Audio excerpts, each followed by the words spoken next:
Hey y'all, welcome to Tambourine Shirley TV. Today I have with me Yasmin Cunningham. Hey Yas! Before we start, I have this little game we're gonna play called A to Z.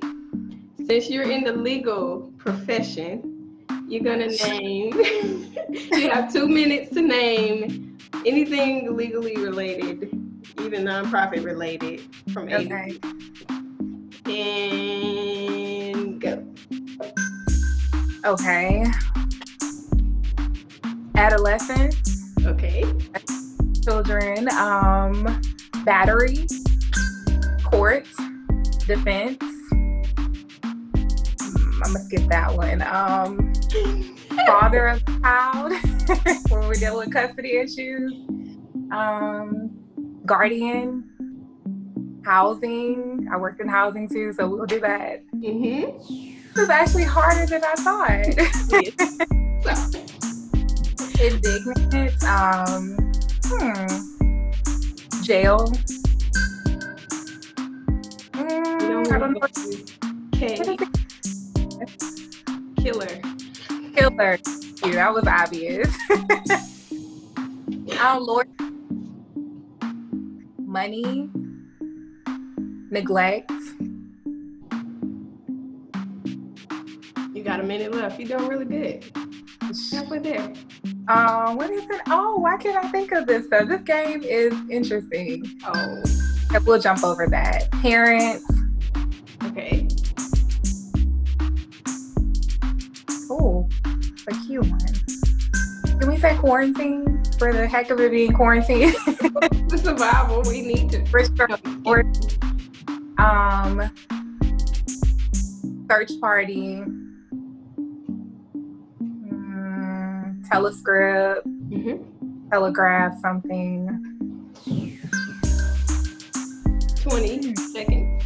Gosh, I'm getting nervous. Understanding. Legal knowledge. Transcript. Did I do T already? Yeah.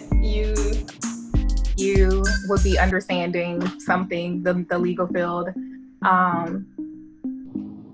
Why for Yasmin? Why for Yasmin? Wait. T-U-V. Oh, big in court, okay? There we go. W would be win. X would be excellent with an X. Or Xavier, okay? I got some of my notes here, so. Y. And Z would be zealous, okay? We're just going from it. Right. Getting them wins, them beats. All right, that's great. So Yasmin, tell us about yourself, just a little bit. Okay, well, I'm originally from New Orleans. I attended Murrah High School with Sandy, and after Hurricane Katrina is when I moved to Jackson, Mississippi. After that, I went to college at Xavier, transferred to USM, SMTT. And then I decided to stick it out in Mississippi for law school, and I'm currently in Atlanta working in the legal field. So. Dope. Which law school did you go to?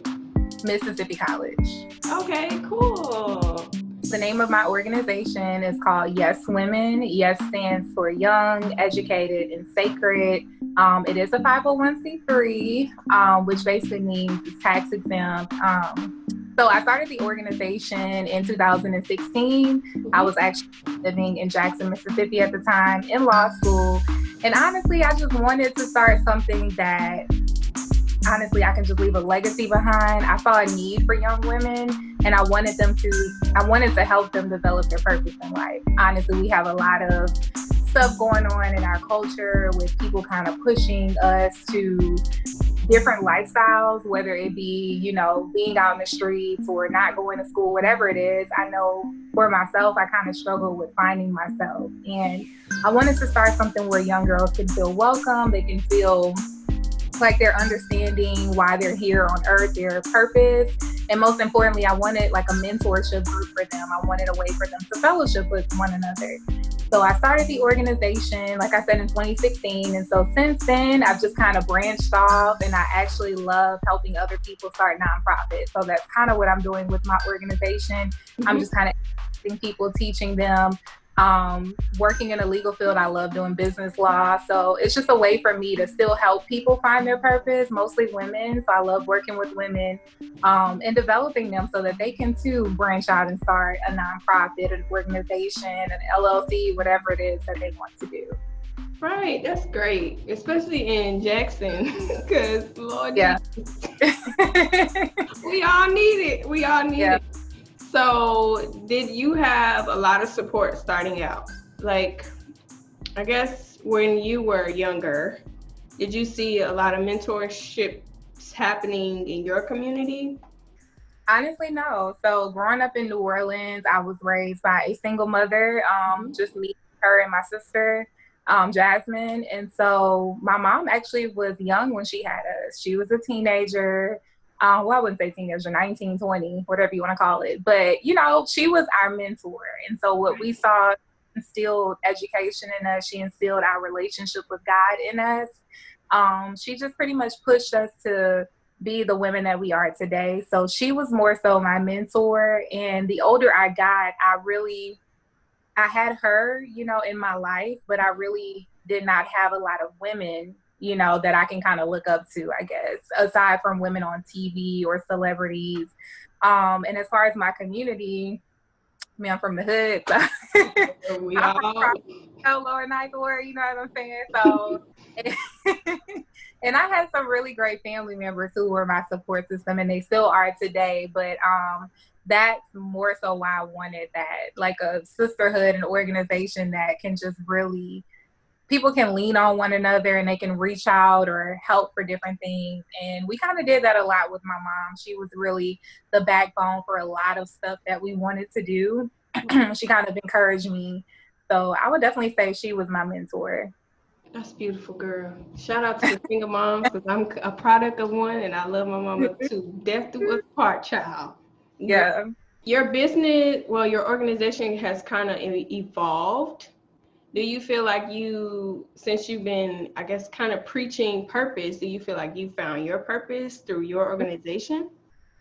I definitely can say that I knew, obviously just like my career path, what I wanted to do. I wanted to work in a legal field, but that kind of can be very broad. Like, working in so many different areas, you just kind of get lost in everything, or sometimes we're taught to go where the money is and stuff. But my organization, my baby is what I call it. It just really helps me remember that I started from the bottom, and I'm still, in a small place with it. It doesn't matter to me if it gets a bigger platform or whatever it is. I know that this is something that I was called to do. Just by, things happening. I always feel like when opportunities line up for you to even start something, just take it as a sign and go with it. So I definitely found my purpose, and that's helping people. And, allowing God to use me just in that way when it comes down to connecting with people, meeting people, and spreading knowledge. We kind of live in a selfish culture, and I learned that a lot in the medical field. Like, people don't want to help you. And I knew that that's not someone that God called me to be. I wanted to help people because I too had help along the way in some areas. So it's a lot of knowledge out here that we can all share. It's no point keeping it to ourselves. And it's also about uplifting. Like, Mm-hmm. I mean, where can we really go if we don't bring people with us in a way? It's gonna be lonely. I don't want to be alone. That's good. Okay. So, how do you balance your life? So you have a day job, which kind of, I guess, incorporates your business as well. But how do you still balance everything with your social life and business and stuff? Honestly, this right here, I'm old school. I have a You got a planner? handwrite it all. So I really do have to make time. And as crazy as that is, someone told me a long time ago that this was back when I was like in high school, and they kind of broke down how to use a planner, and they would literally say that they would schedule in time for calls or meeting up with people. And I literally have to do that. I'm not saying that I'm just so busy to where you can't even get in touch with me, but I think that when you prioritize certain things, you have a little bit more free time. Like, if honestly something. I have been sucky at that because, you know, with ability, you'll spend most of your time on social media, or YouTube is my thing, or just different situations, whether you're on the phone, texting, or something. So I just try to balance it out. I'm very organized when it comes down to my day. You know, I love to start my day reading and just kind of to myself before I even look at my phone for anything. Right. And it really helps me stay organized. So that's just pretty much how I balance my life. I want to make sure that I have time, not just for work and family and friends, but also for planning things for my organization, which you can kind of neglect if you don't make the time. So planning, having a planner, whether it's your smartphone or, you know, a calendar or anything, I would just say that is something that I benefited from. Right, girl. It's a struggle sometimes. I'm like the worst. I feel like I'm the worst planner, but I get it done. But I still need to like really write Mhm. things down. And I kind of work better under like last minute deadlines. I don't know if that's crazy. Like I try not to do stuff at the last minute, but you know, it's life. But I don't know. Like I work my best. I almost tell people like, try me. You know, I'm gonna be upset about it while I'm doing it, but I'll definitely get it Right. That's when the creativity come out, when you under that pressure. Okay. So when you started your business, how did you actually start it? Because a lot of people think that they can just done. make an Instagram page and they have a business, which kind of, but not really. Yeah. So for me, I kind of journaled what I wanted to do. I met some folks. I don't know what it was called. I think it was like a brunch women empowerment meeting or something. And I listened to women kind of share about their nonprofits and how they got started. And I knew this is something I wanted to do. So summer of 2016, I was already just kind of brainstorming what I wanted it to be about. I didn't even come up with a name or anything. And then one day it just kind of came to me. And it really can be that simple for some people. Like I really had, I don't want to say a simple start, but it wasn't hard for me to get started. I literally, once I had the name, the purpose, and just a couple of other forms and stuff that was needed, I went on to the Secretary of State's website and I filled out my form. I filed my paperwork that was needed, paid the fee, and then overnight I got the letter saying you've been approved. So it was just an easy startup as far as getting the nonprofit recognized. But of course, that you have to figure out branding and marketing. And so that's when I really had to ask for help, right? I had to ask people who were familiar with that area because social media is not my strength. So I actually had a couple of friends who helped me out as far as like helping me brand. I don't know if you remember Tope, but he was the one who did my logo and website. So I would just say like having those connections, I think it was the Mississippi State for college, but long story, he ended up helping me with the website, with the logo. That's his business. That's what he does. And then I had like friends who were good with marketing and stuff. They kind of helped me with social media. They kind of ran my page for like the first week just to kind of show me what to do with it, and everything was kind of falling in line. Now the hardest part was obviously getting it in a tax exempt status because you have to go through the IRS, and that can be a little bit more complex. But that's just how I got started, just really journaling my ideas and just not making excuses, like just actually doing it. Right. So when I learned about nonprofit, I was like, the lawyer that I talked to, she was like, you have to have 3 board members and the main thing I was hearing was like, you don't own this company. And I was just like, that's so scary. So how did you like, I guess, let go of that? Honestly, it depends. I'm not saying that particular lawyer is not right, but I know it varies by states, right? If you're a one person organization, right, you can't really have board members. Now, for me, I was able to I almost did it like a club or like a club, or if you think about a standard organization from high school or something, you know that you might have the president, the vice president, at least for the state of Mississippi. That's just pretty much how you can list your board members. So that's how I saw it. And it is your organization, right? Like for me, I can speak for myself. Like I said, I don't really know It varies by state, but when you get that tax ID number and you register all your information and you get approved through the IRS, that's your tax ID number. That's how you identify your organization. So your organization is for you. Now, if you think about copyright and trademark, that's a whole nother story, which that's not my area. But that's where things can get a little tricky because you may not own the copyrights to that logo or something like that. But as far as your organization, when you form it and you develop it, as long as that name isn't taken by anyone else in your state, it is yours, and you have that tax ID number that represents your organization. So I guess knowing that, it's just always good to protect your business. Like you said, talking to an attorney, talking to someone who may be more knowledgeable about it to make sure that you're taking the right steps so that you can feel comfortable and not worrying about someone else coming in and saying, hey, this was my idea. Yeah. Or, reading books. I had to read a lot of books on how to get started.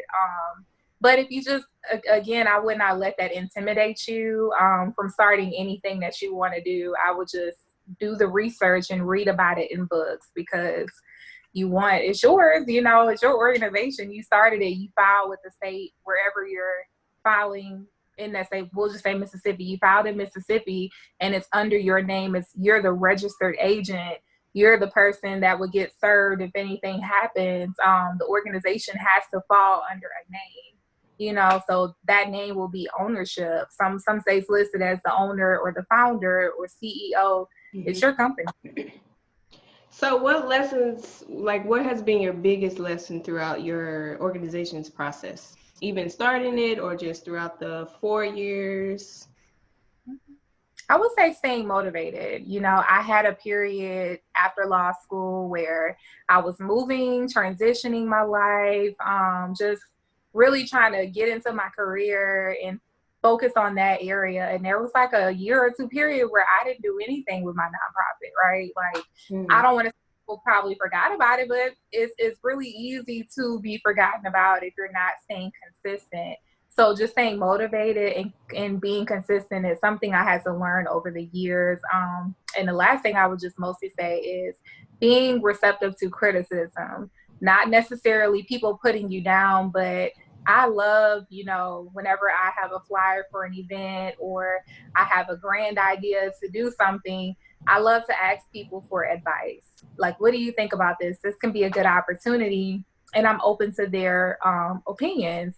I'll tell you like a funny story. Actually, not too long ago, someone reached out to me. Like now the thing on social media is like being an influencer, right? Yes. Like, so I leave my little organization. Someone found my email through the site and it was a company and they asked me if my organization would be interested in basically being like a brand ambassador for their product. And I was kind of happy, right? I was like, wow, this is a great opportunity. I can actually use the funding because I never really got funding and stuff. I always kind of paid out of pocket for events and donations and things like that. So I was like, this would be a great way to kind of build the business more. And then I kind of sent it to my friends and my family and they were like, why would you want to promote something that has nothing to do with your organization? They're like, crushing my dreams. Yeah. And so honestly, I was just like, you know what? Like, I don't even know why I asked. Like, but then I thought about it. It's like, no, like every opportunity isn't a good opportunity. And for me, they were very persistent, like just offering more and more stuff. Like, we can throw this and we can do this. And it all sounded good.